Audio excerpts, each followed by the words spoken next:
Hello everyone and welcome back to my channel. So first of all, I would like to thank the person who reminded me that I need to make a video on this. Actually मुझे ये video अप्रैल में बनानी थी, but क्योंकि 12th वाले April month में देख नहीं रहे थे videos, so I stop making that and my focus was completely on class 11th eight that time. That's why ये टॉपिक रह गया था.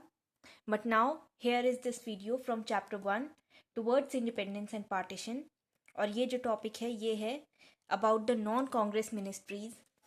So, इसके पिछले पार्ट में हमने डिस्कस किया था about the Congress ministers और जो रीजनल इलेक्शंस हुए थे 1937 के, 1936 और 1937 के, उसके बारे में डिस्कस किया था. एंड यहाँ पर क्या हुआ कि 7 आउट ऑफ 11 प्रोविंसेस में कांग्रेस की गवर्नमेंट बनी, बट बाकी के जो 4 प्रोविंसेस थे उसमें क्या हुआ ये देखते हैं. सो 1935 के गवर्नमेंट ऑफ इंडिया एक्ट के थ्रू दो नए प्रोविंसेस बने, ओडिशा और सिंध. सिंध जो कि प्रेजेंट डे पाकिस्तान में है, और ओडिशा तो आप सब जानते हैं, Odisha the state, a state in India. So ये हुआ.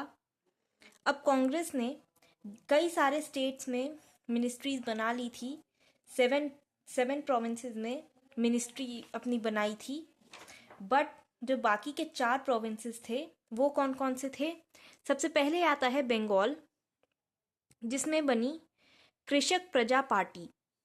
एक्चुअली अभी उसे कृषक प्रजा पार्टी कहा जाता है, बाद में उसे कृषक प्रजा पार्टी कहा जाने लगा.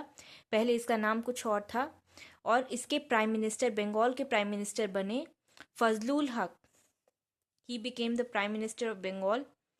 अब आप सोच रहे होंगे कि प्राइम मिनिस्टर कैसे. So at that time prime minister ही कहा जाता था, सीएम नहीं कहा जाता था फॉर प्रोविंसेस.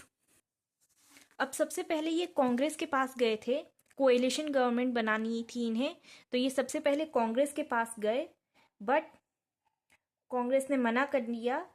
मना करने पर गए ये मुस्लिम लीग के पास और उनके साथ मिलकर के बनाई एक coalition government. But later his party came to be known as this Krishak Praja party.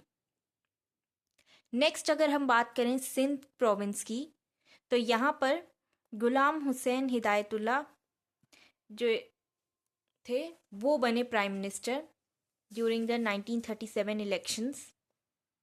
बात करें असम की, तो गोपीनाथ बरदलोई जो कि बहुत ही ज़्यादा प्रोमिनेंट लीडर थे आसाम में.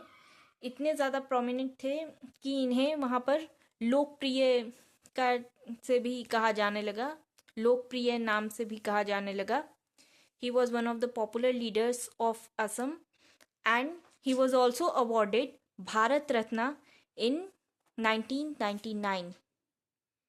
काफ़ी बाद में इन्हें भारत रत्न भी मिला. पंजाब की बात करें तो कांग्रेस इस पोजीशन में नहीं थी कि यहाँ एक डोमिनेंट रोल प्ले कर सके, तो यहाँ पर पार्टी बनी यूनियनिस्ट पार्टी, जो कि मेनली सिख की पार्टी थी. सिख मेनली पंजाब की रीजनल पार्टी समझ लीजिए आप, हिंदू, मुस्लिम और सिख की. और लीडर कौन थे, कौन बने यहाँ के प्राइम मिनिस्टर? सर सिकंदर हयात खान. ये नाम आपकी बुक में नहीं दिया है, बट जस्ट फॉर नॉलेज आपको पता होना चाहिए.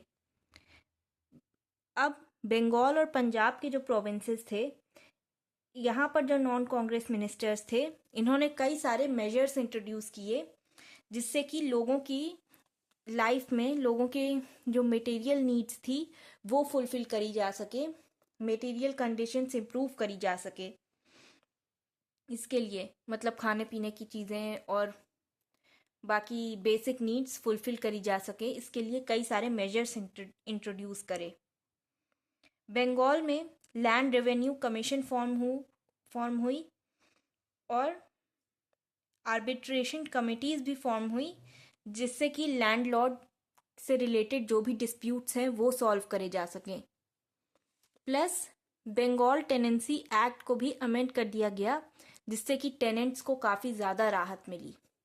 आई होप आपको समझ आ गया होगा। इसके बाद अगला टॉपिक है assessment of the activities which you can check in the next video.